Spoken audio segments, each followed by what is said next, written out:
حضور علیہ السلام نے معراج کی شب بہت نظارے دیکھے، جنت دوزخ کو مشاہدہ کیا۔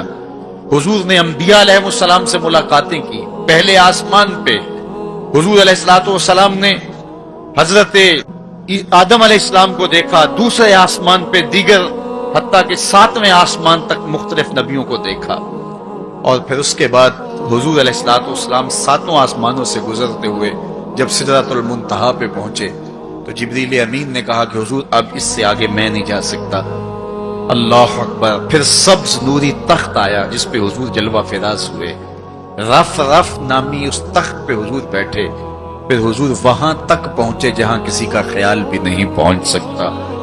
خرد سے کہہ دو کہ سر جھکا لے، گماں سے گزرے گزرنے والے، یہاں خود پڑے ہیں جہت کو لالے، کوئی کیا بتائے کدھر گئے تھے، سراغ عین و متا کہاں تھا، نشان کیف و الہ کہاں تھا، نہ کوئی ساتھی نہ کوئی راہی، نہ سنگ منزل نہ مرحلے تھے، کمان امکان کے جھوٹے نکتوں تم اول آخر کے پھیر میں ہو، محیط کی چال سے پوچھو کدھر سے آئے کدھر گئے تھے، کوئی حد ہے ان کے عروج کی، بلغل اولاب کمال۔ حضور علیہ السلام فرماتے رأیت ربی فی احسن صورہ۔ اللہ اکبر۔ سب سے بڑی دولت جو حضور نے ملاحظہ کی، سب سے بڑا نور جو حضور نے دیکھا، سب سے بڑی قدرت کی نشانی جو حضور نے دیکھی، وہ یہ تھا کہ حضور نے سر کی آنکھوں سے اپنے رب کا دیدار کیا۔ نور ہی نور، اجالے ہی اجالے، روشنیاں ہی روشنیاں۔ اللہ اکبر۔ خود بلایا محبوب کو اور اپنا جلوہ دکھایا۔ ایک کوہ طور پہ خود چل کے جاتے ہیں، رب ارنی انظر الی، مالک میں تجھے دیکھنا چاہتا ہوں، تو جواب کیا ملتا ہے؟ لن ترانی، اے موسیٰ تم مجھے نہیں دیکھ سکتے۔ اور ایک ام ہانی کے گھر لیٹے ہیں اور چادر اوڑھ کے استراحت کر رہے ہیں، جبریل جا کے حاضر ہو کے عرض گزار ہوتے ہیں، ان اللہ اشتاق الی لقائک یا رسول اللہ، محبوب آپ لیٹے ہو، آپ کا رب آپ کا دیدار کرنا چاہ رہا ہے۔ تبارک اللہ، شان تیری، تجھی کو زیبا ہے بے نیازی، کہیں پہ وہ جوش لن ترانی، کہیں تقاضے وصال کے تھے۔ ایک کوہ طور پہ خود چل کے جاتا ہے اور دیدار کی طلب کرتا ہے، مالک میں تجھے دیکھنا چاہتا ہوں، جواب کیا ملتا ہے؟ لن ترانی، اے موسیٰ تم نہیں دیکھ سکتے۔ پہم اسرار ہوتا ہے بار بار، یا اللہ میں تجھے دیکھنا چاہتا ہوں۔ علماء نے لکھا جب یہ کہہ دیا گیا تم نہیں دیکھ سکتے تو پھر تقاضا کیوں تھا؟ کہا اس لیے کہ رب کا کلام سنا تھا، اس لیے تڑپ تھی، جس کے کلام میں اتنا لطف ہے دیدار کا مزہ کیا ہوگا۔ تو کہا تھا مالک میں تجھے دیکھنا چاہتا ہوں۔ اچھا اگر مجھے دیکھنا چاہتے انظر الی الجبل، اس پہاڑ کو دیکھو، اگر یہ اپنی جگہ پہ کھڑا رہا تو تم مجھے دیکھ لو گے۔ اللہ نے اپنی رویت کو استقرار جبل کے ساتھ معلق کر دیا۔ علامہ سعد الدین تفتازانی علیہ رحمہ نے شرح عقائد نسبیہ میں اس پہ گفتگو کی ہے کہ ممکن کے ساتھ معلق بھی ممکن ہوتا ہے، گویا اللہ کا دیدار ممکن ہے۔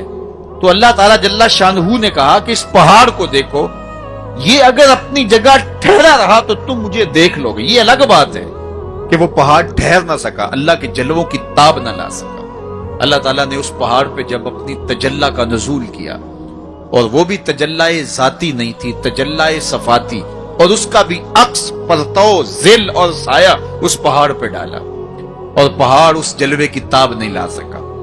طور جلنے لگا، خر موسیٰ صائقہ، قرآن بتاتا ہے حضرت موسیٰ علیہ السلام بھی بے ہوشی کی کیفیت میں زمین پر تشریف فرما ہو گئے۔ اللہ اکبر۔ اس کے بعد جب ہوش میں آئے تو حضرت موسیٰ اللہ کی بارگاہ میں عرض گزار ہے، مالک میں تیرے حضور توبہ کرتا ہوں، میں نے تقاضا ہی کیوں کیا۔ اللہ اکبر۔ جلووں کی تاب نہیں لا سکے، اور وہ تجلی ذاتی بھی نہیں تھی، تجلی صفاتی تھی، اور وہ بھی تجلی صفاتی کا عکس تھا، سایہ تھا، اور وہ بھی پہاڑ پہ پڑا، پہاڑ سے منعکس ہو کے حضرت موسیٰ علیہ السلام پہ آیا، لیکن تاب نہیں لا سکے۔ لیکن اللہ کے دیدار کا سرما تو آنکھوں میں لگ گیا تھا، ایک جھلک تو پڑی تھی۔ امام حلبی نے لکھا ہے کہ اس کے بعد حضرت موسیٰ کی نگاہوں کا عالم یہ تھا کہ کالی رات کے اندھیرے میں کالے پتھر پر کالے رنگ کی چیوٹی کو 9 فراسخ دور سے، ایک فرسخ 3 میل کا ہوتا ہے، 27 میل دور سے، تقریباً 50 کلومیٹر دور سے کالے رنگ کی چیونٹی کو کالے پتھر پر کالی رات کے اندھیرے میں چلتا ہوا دیکھ بھی لیتے تھے، اس کے قدموں کی آہٹ کو سن بھی لیتے تھے۔ یہ اللہ کا کلام سننے کی وجہ سے کانوں میں یہ سماعت آ گئی، اور اللہ کا دیدار کرنے کی وجہ سے آنکھوں میں یہ توانائی آ گئی کہ 50 کلومیٹر دور کالی رات کے اندھیرے میں شب دہجور کی ظلمتوں میں کالے رنگ کی چیونٹی کو چلتا ہوا دیکھتے بھی، اس کے قدموں کی سرسراہٹ کو سنتے بھی۔ یہ اس کی نظر کا کمال ہے جس نے تجلی صفاتی کا پرتو پہاڑ پہ پڑتے ہوئے دیکھا اور تاب نہ لا سکا، اور جو ذاتی تجلیوں میں گم رہا اور آنکھ بھی نہیں جھپکتا، اس محمد عربی کی نگاہوں کا عالم کیا ہوگا، ان کی نظروں کا عالم کیا ہوگا۔ اسی لیے فرمایا انی ارا ما لا ترون واسمع ما لا تسمعون، جو میں دیکھتا ہوں وہ تم نہیں دیکھتے، جو میں سنتا ہوں وہ تم نہیں سنتے۔ تو تجلی صفاتی کا پرتو پڑا ہو تو نظر اتنی تیز ہو جائے، اور تجلی ذاتی کا عکس جس نے دیکھا، تجلی ذاتی کے جلووں میں جو گم رہا ہو، تو اس کی نگاہوں کا عالم کیا ہے۔ اللہ اکبر۔ یہاں تو خضا موسیٰ سائقہ ہے، وہاں کیا ہے، ما زاغ البصر وما طغى، آنکھ نہ ہی تو چندھیائی اور نہ حد ادب سے متجاوز ہوئی۔ کیسی آنکھ ہے، جب جلوائے محبوب دیکھا تو آنکھ چندھیائی بھی نہیں۔ آپ سورج کو دیکھیں اور وہ دوپہر پر ہو اور جو ہے وہ پورے جلال پر ہو تو آپ کی آنکھیں چندھیا جاتی ہیں، آپ دیکھ نہیں پاتے، آنکھوں میں پانی اتر آتا ہے۔ اب یہ آنکھیں کیسی تھیں کہ جب جلوائے جمال خدا دیکھا تو خدا کہہ رہا ہے، رب کہہ رہا ہے، ما زاغ البصر، کیسی آنکھیں ہیں کہ جو چندھیائی نہیں ہے، وما طغى، اور حد ادب سے متجاوز بھی نہیں ہوئی ہے۔ دنیا پر ایسا ہوتا ہے، کسی منظر کو کوئی نظر دیکھے تو نظر منظر کی تعریف کرتی ہے نا، کوئی نظارہ دیکھے تو ناظر تعریف کرتا ہے نا، واہ واہ کیسا نظارہ تھا، کیسا منظر تھا۔ دنیا کے اوپر یہی ہوتا آیا ہے، لوگ جاتے ہیں گلزاروں کو، پہاڑوں کو، کوساروں کو، وادیوں کو دیکھنے کے لیے، تو واپس پلٹتے ہیں تو کہتے ہیں کیا منظر تھا یار، پہاڑوں پہ جمی ہوئی برف، پھوٹتے جھرنے، بہتی ندیاں، کیا منظر تھا، کیا خوبصورت درخت تھے، اور درختوں کے اوپر کیا قدرت کے جمال کے رنگ تھے۔ اقبال بھی ایک منظر دیکھ کر آئے تو واپس کسی نے پوچھا کیا دیکھا وہاں، تو انہوں نے کہا من خدا را آنجا دیدم بے حجاب، میں نے اس کے جلوے وہاں بے نقاب دیکھے۔ تو جب کوئی ناظر کسی منظر کو دیکھتا ہے تو ناظر منظر کی تعریف کرتا ہے کہ واہ واہ کیسا منظر تھا، آنکھوں سے ہٹتا ہی نہیں ہے۔ یہ پہلی مرتبہ دنیا میں ایسا ہوا کہ ناظر نے منظر کو دیکھا تو منظر کہنے لگا واہ کیسی آنکھ ہے جو نہ چندھیاتی ہے نہ حد ادب سے گزرتی۔ یہ پہلی بار ایسا ہوا، ما زاغ البصر وما طغى۔ تو محبوب کریم نے، اللہ اکبر، اگر یہ کہا جائے کہ حضور کی روح نے معراج کیا تھا، یہ خواب دیکھی تھی، تو یہ آیت اس کی دلیل ہے کہ جب خواب دیکھی جاتی ہے تو یہ آنکھیں بند ہوتی ہیں۔ خواب خیال سے دیکھی جاتی ہے، وہ ایک خیال ہے جو پرواز کرتا ہے، اس کا تعلق دماغ سے ہوتا ہے، اور اگر روح کا دیکھنا ہو تو وہ روح بھی آنکھوں سے نہیں دیکھتی، ان آنکھوں سے، اس کی روح کی اپنی آنکھیں ہیں۔ تو جب آنکھوں کا ذکر کیا کہ آنکھ چندھیائی نہیں اور حد ادب گزری نہیں، تو محبوب پتا چلا کہ جو جلوہ دیکھا تھا وہ خواب میں نہیں دیکھا تھا، وہ اس آنکھ نے دیکھا تھا۔ جو جلوہ دیکھا تھا وہ آنکھ نے دیکھا تھا، اسی لیے تو بات آنکھ پہ ہو رہی ہے، ما زاغ البصر وما طغى، آنکھ چندھیائی نہیں، حد ادب سے گزری نہیں، تو معلوم ہوا کہ جو دیکھا تھا وہ آنکھ نے دیکھا ہے، اسی لیے تو آنکھ کی بات ہو رہی ہے۔ اور پھر ایک اور بات سن، آگے نے دل سے پوچھا کہ یہ وہی ہے، کیونکہ دل میں تو وہ پہلے ہی رہتا تھا، دل میں تو بسیرے پہلے ہی تھے، دل میں پہلے ہی تھے۔ دیکھو کسی نے کسی کو نہ دیکھا ہو اور وہ کسی کے ساتھ اس کو دیکھنے جائے، تو جس کے ساتھ وہ دیکھنے گیا اس نے دیکھا ہو تو اس کو لگے کہ یہ وہی ہے، تو وہ اس سے پوچھتا ہے جناب یہ وہی ہے، تو اس نے دیکھا ہو تو وہ تصدیق کر دیتا، اور اگر اس نے بھی نہ دیکھا ہو تو پھر اسے کوئی پوچھتا بھی نہیں، کیونکہ ہم بھئی ایک جیسے ہیں، تم نے بھی نہیں دیکھا، میں نے بھی نہیں دیکھا۔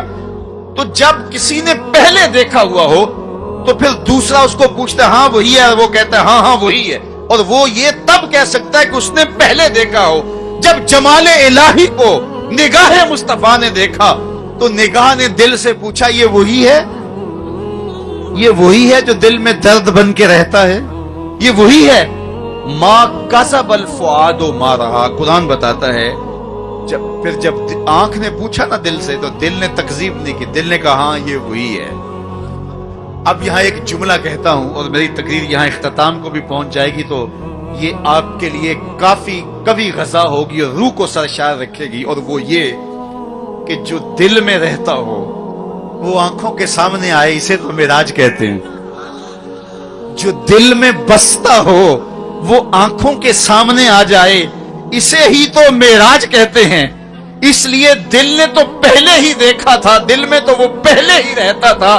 آج شب جو ہے وہ آنکھ نے دیکھا تو آنکھ جو ہے وہ تڑپ کے دل سے پوچھتی ہے وہی ہے، اللہ اکبر۔ تو پھر آنکھ نے جب پوچھا تو دل نے ما کذب الفؤاد، دل نے تکذیب نہیں کی بلکہ دل نے تصدیق کی۔ اللہ اکبر۔ آپ قرآن پوچھئے، قرآن کہتا ہے افتمارونہ علی ما یری، تم بحث کر رہے ہو، لڑ رہے ہو، الجھ رہے ہو آپس میں اس پر کہ جو اس نے دیکھا، تم دیکھنے پہ الجھ رہے ہو۔ وَلَقَدْ رَآهُ نَزْلَةً أُخْرَىٰ، جو پھر اس نے 2 بار دیکھا۔ تم ایک بار کی بات کر رہے ہو، اس نے 2 بار دیکھا۔ اللہ اکبر۔ ما کذب الفؤاد ما رأى، آنکھ کیسی ہے، حد ادب سے آگے نہیں گزرتی، چندیاتی بھی نہیں ہے، بات ساری آنکھ کی ہو رہی ہے، تو پھر بات خواب کی کہاں آ گئی؟ آنکھ کی بات ہو رہی ہے، آنکھ ہی دل سے پوچھ رہی ہے، تو بار بار آنکھ کی بات ہو رہی ہے، آنکھ نے دیکھا، آنکھ نے دیکھا۔ اچھا صرف دیکھا ہی کوئی بات نہیں ہوئی؟ اللہ اکبر۔ صرف دیکھا ہی کوئی بات نہیں ہوئی؟ قرآن سے پوچھتے ہیں، سورہ نجم اٹھاتے ہیں، فَأَوْحَىٰ إِلَىٰ عَبْدِهِ مَا أَوْحَىٰ، کہاں باتیں بھی ہوئی تھی۔ اللہ اکبر۔ اب ساری توجہ ادھر ہوگی، کیا بات ہوئی، اعلامیہ کیا جاری ہوا، یہ مرکزی نقطہ ہے نا، ملاقات ہوئی ہے، اب کان کھڑے ہو گئے، پھر کوئی بات بھی ہوئی، جواب آیا ہاں ہوئی، فَأَوْحَىٰ، ہاں بات ہوئی، فَأَوْحَىٰ إِلَىٰ عَبْدِهِ، اس نے اپنے بندے سے کوئی بات کی۔ اب سماعتیں رک گئیں، سانسیں بھی رک گئیں، اب سنیں تو صحیح کیا بات ہوئی، اب سنو کیا بات ہوئی، اور اس بات پہ بات ہی ختم ہے۔ کیا لفظ ہیں اور کیا قرآن کا اسلوب ہے، قرآن تو واقعی اللہ کا کلام ہے۔ پھر ذرا سنیے ذرا کیا منظر ہے، لطف کیا ہے کہ ملاقات ہوئی، ملاقات کو قرآن بیان کر رہا ہے، آنکھ جھپکی نہیں ہے، بات قرآن بتا رہا ہے، آنکھ نہ جھپکی ہے نہ حد ادب سے آگے گزری ہے۔ یہاں ایک اور بات عرض کرنا چاہوں گا، حد ادب سے آگے نہیں گزری، حد ادب سے متجاوز نہیں ہوئی۔ تو یہ جملہ بتاتا ہے یہ جبریل سے ملاقات کی بات نہیں بتائی جا رہی، یہ رب سے ملاقات کی بات بتائی جا رہی ہے۔ یہ حد ادب کی جو بات ہے، اس بات کو سمجھیں۔ پھر کہا، آنکھ نے پوچھا دل سے، دل نے کہا یہ وہی ہے۔ اللہ اکبر۔ آگے بڑھے، اب بات بھی کوئی ہوئی، کہا فَأَوْحَىٰ إِلَىٰ عَبْدِهِ، اس نے اپنے بندے سے کوئی بات کی تھی، کوئی وہی کہتے ہیں اشارہ سریہ خفیہ، سرگوشی جسے کہتے ہیں، کسی کے کان میں کوئی بات کرنا۔ تو کہا پھر اس نے اپنے بندے سے کوئی بات بھی کی، کان کھڑے ہو گئے، سماعتیں رک گئیں، سانسیں رک گئیں، کیا بات ہوئی؟ جواب آیا ما اوہا، تمہیں کیا لگے جو بھی ہوئی، کرنے والے نے کی، سننے والے نے سنی۔ فَأَوْحَىٰ إِلَىٰ عَبْدِهِ، اس نے اپنے عبد خاص سے پھر کوئی بات کی، کان رکے، جواب آیا ما اوہا، جو بھی ہوئی، جو بھی ہوئی، کرنے والا جانے یا سننے والا جانے۔ سی راز میراج محبتاں دا، نہیں کسے دی سمجھ وچ آن والا، سدیا طالب تے گیا مطلوب ہوتے، جبرائیل سی سد لے جان والا، بازے آخدے بن دروازیاں تو کمیں پہنچیا عرش تے جان والا، ابر عقل نو ایتھے دخل کیے، جانے جان والا یا لے جان والا۔ تو کہا جو بھی بات ہوئی وہ ہوئی ضرور، اللہ اکبر، لیکن اتنا سمجھ لو جو بھی بات ہوئی اس میں گناہگاروں کی بخشش کا پیکٹ ضرور تھا، اس میں گناہگاروں کی بخشش کی کہانی ضرور ہے. یہ بات اچھی طرح سمجھ لو. اس لیے تم خوشیاں منا رہے ہو، اسی لیے تمہارے چہرے کھلے ہیں معراج کی شب، کہ آج کی شب رب سے محبوب نے جو بات کی ہے اس میں گناہگاروں کی نجات کی ضمانت اپنے رب سے لی ہے. اللہ اکبر. تو وہ شان عطا کی، وہ رفعت نصیب ہوئی، وہ بلندیاں نصیب ہوئی جو کسی اور کا مقسوم نہیں ہے. ایک شب کا محفل معراج کیا، ساری زندگی ان کے نام پر درود پڑھتے رہیں، ان کے دین کے لیے اپنے آپ کو وقف کر دیں اور ایک ایک سانس ان کے نام کر دیں. حق کے شکر پھر بھی ادا نہ ہو، اس لیے کہ ہماری بخشش کی ضمانت اسی دہلیز سے ہوئی، اسی چوکھٹ سے ہوئی. یہ سارے اجالے، یہ ساری روشنیاں کائنات کے اندر جو آپ کو دکھائی دیتی ہیں، یہ آمنہ کے لال کے قدموں کا صدقہ ہے. اور آج ہمیں خوشی کیوں نہ ہو؟ آج کی شب میرے اور آپ کے آقا و مولا وہاں تک پہنچے ہیں جہاں کسی کا خیال بھی نہیں پہنچ سکتا. کوئی فلک تے رہ یار گیا، کوئی جا سدرا تے ہار گیا، ایک کالیاں زلفاں والا سی جڑا عرش تو بھی لنگ پار گیا. اتنا عروج کائنات میں حضور علیہ السلام سے پہلے نہ کبھی کسی کو ملا، نہ حضور کے بعد کسی کو ملا. وہ بلندیاں، وہ رفعتیں، وہ وسعتیں، وہ شان و شوکت، وہ عزت، وہ عظمت، وہ رفعت ان کا مقسوم ہوا جو انہی کا ہی حصہ ہے. اور اللہ تعالیٰ جل شانہ نے اتنا نوازا کہ کوئی کمی باقی نہیں رہی.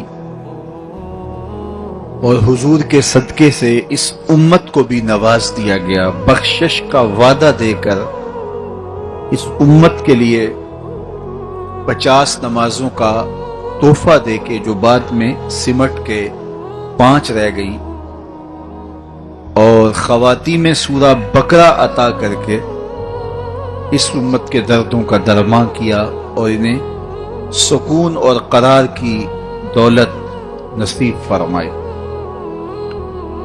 کتاب رحمت قرآن مجید اس واقعہ کو بہت شان و شوکت کے ساتھ بیان کیا ہے کہ وہ ذات پاک ہے جس نے اپنے عبد خاص کو، عبد مکرم کو،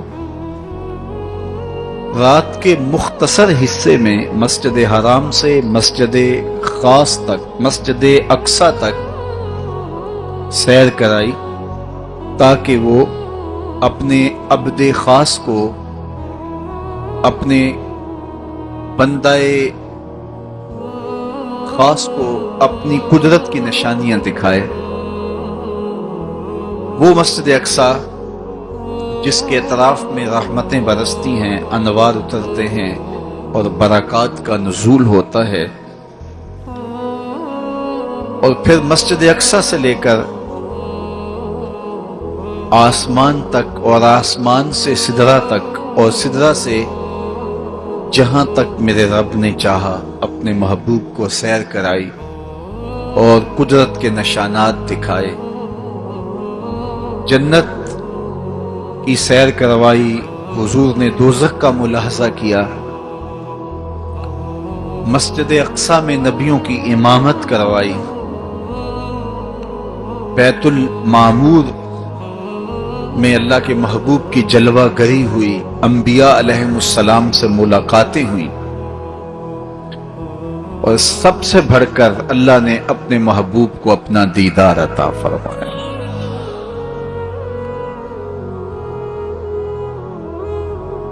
اب اس سرعت کے ساتھ، جس تیزی کے ساتھ حضور علیہ السلام تشریف لے گئے کہ رات کا مختصر حصہ تھا، قلیل وقت میں حضور گئے بھی ہیں اور آئے بھی ہیں. اور یہ ایک بہت بڑا امتحان تھا لوگوں کے لیے. کھرے اور کھوٹے کی پہچان ہونی تھی، لوگوں کے ایمان کا امتحان تھا، اور کفار نے اس پہ بہت ساری باتیں کی، اور ان کے ماننے میں یہ بھی نہیں آتا تھا کہ مسجد حرام سے مسجد اقصی تک کیسے گئے۔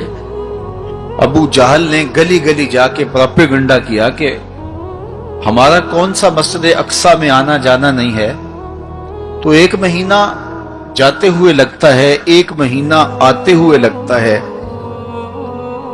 تو چھو کے بھی آنا ہو تو 2 ماہ چاہیے، اور یہ رات کے مختصر وقفے میں وہاں سے ہو کر آنے کی بات کر رہے ہیں، تو یہ کیسے ہم تسلیم کریں، یہ باتیں کیسے مان لیں؟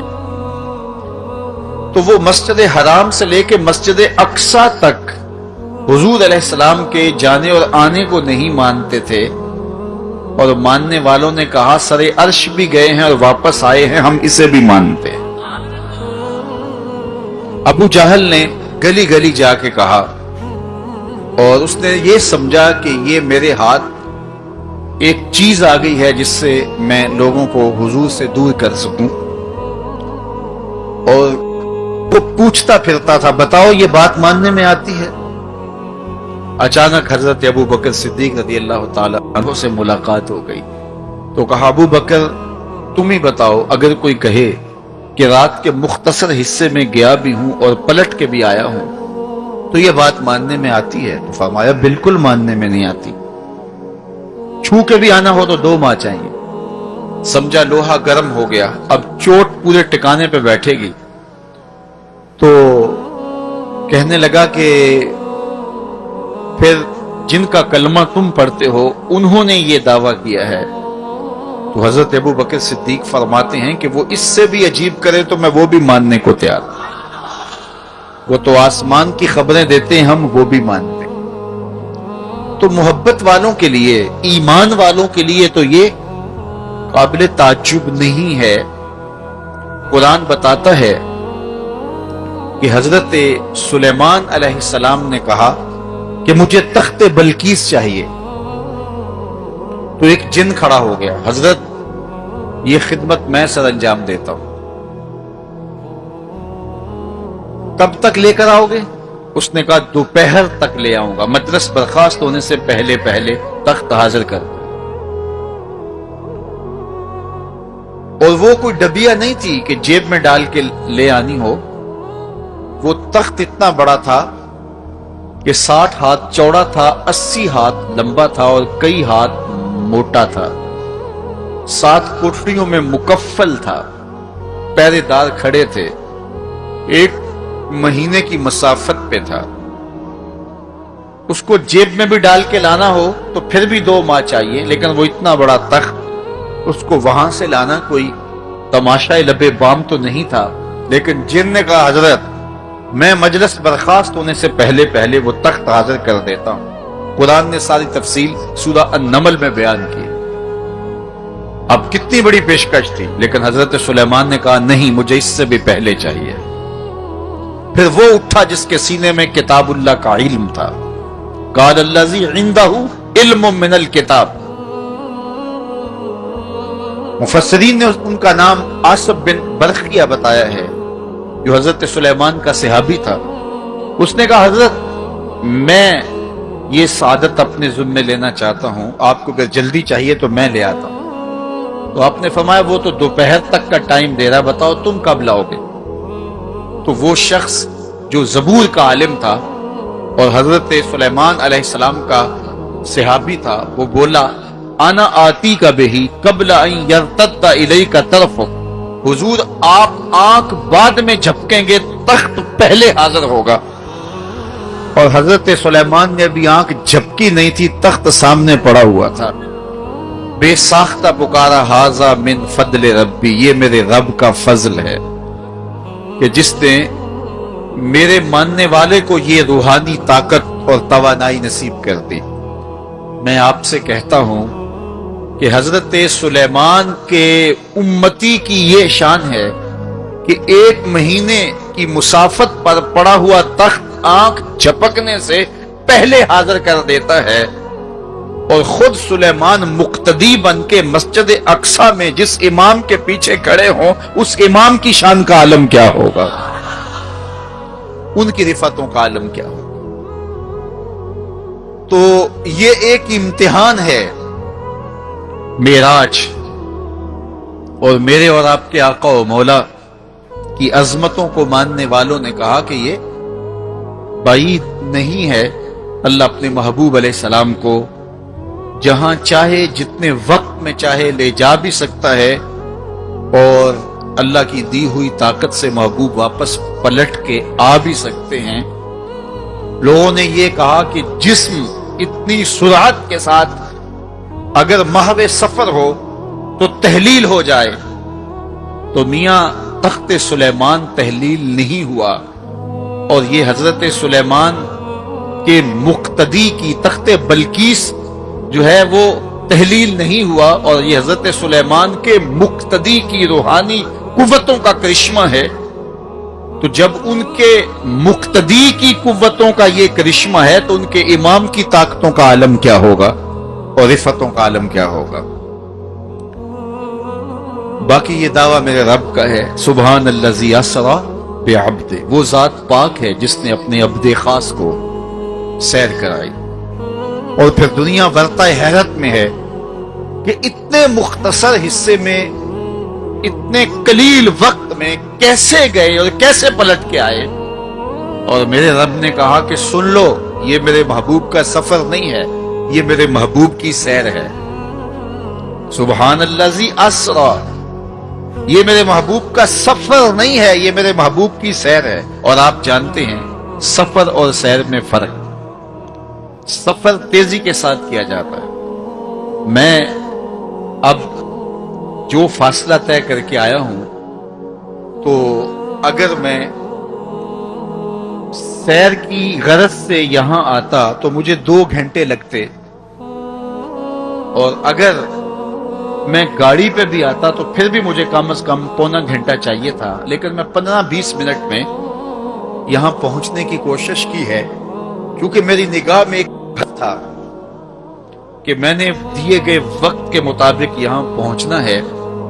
وہ تو باہر بے تحاشا رش نہ ہوتا تو میں وقت سے 5 منٹ پہلے ہی پہنچ پاتا. تو میں دائیں بائیں سے بے نیاز ہو کے اپنی منزل پہ نگاہیں گاڑے ہوئے سرپٹ دوڑ رہا تھا اور یہاں تک آ پہنچا. لیکن سیر جو ہوتی ہے اس میں ہر منظر پہ رکا جاتا ہے، ٹھہرا جاتا ہے. کوئی نظارہ ہو تو اس سے لطف اندوز ہوا جاتا ہے. اب اتنی سرعت کے ساتھ گئے اور واپس پلٹ کے آئے. میرا رب کہتا ہے یہ میرے محبوب کا سفر نہیں تھا، یہ میرے محبوب کی سیر تھی. کیا سمجھو گے میرے محبوب کو جس کی سیر تمہاری سمجھ میں نہیں آتی؟ اگر وہ سفر کرے تو پھر کیسے سمجھو گے؟ یہ تو ابھی سیر ہے اور تم ورطہ حیرت میں ہو. کیسے گئے، کیسے آئے؟ عقل والے کہتے ہیں کہ زمین، سطح زمین سے لے کر 44 میل تک ہوا ہے، اس کے بعد کرۂ خلا ہے، پھر کرۂ زمہریر ہے، پھر کرۂ نار ہے، پھر آسمان میں خرق و التیام ممکن نہیں، جسم کا صعود ممکن نہیں ہے، آسمان میں دروازے نہیں ہیں، آسمان ٹوٹ نہیں سکتا، پھٹ نہیں سکتا. تو کیسے کوئی آسمان سے گزر سکتا ہے؟ تو کیسے چلے گئے؟ ہم کہتے ہیں کہ حضرت آدم ماں حضرت حوا کے کیسے آئے؟ یہ رکاوٹیں ان کے راستے میں بھی تو تھیں. حضرت عیسیٰ علیہ السلام کے بارے میں ہمارا عقیدہ ہے کہ وہ پھانسی نہیں دیے گئے، سولی نہیں چڑھائے گئے، بلکہ اللہ نے ان کو آسمان پہ اٹھا لیا. تو یہ رکاوٹیں تو ان کے راستے میں بھی آئی ہوں گی، تو وہ کیسے چلے گئے؟ جب حضرت عیسیٰ جا سکتے ہیں، حضرت آدم آ سکتے ہیں، تو میرا نبی جا بھی سکتا ہے، میرا نبی آ بھی سکتا ہے. فرق یہ ہے ابھی تک جو گیا ہے پلٹ کے آیا نہیں، جو آیا ہے ابھی تک پلٹ کے گیا نہیں. میرے نبی گئے بھی ہیں، میرے نبی آئے بھی. سی راز معراج محبتاں دا نہیں سی کسے دی سمجھ وچ آن والا، سدیا طالب تے گیا مطلوب ہوتے، جبرائیل سی صد لے جان والا، بازے آخ دے بن دروازیاں تو کیویں پہنچیا عرش تے جان والا.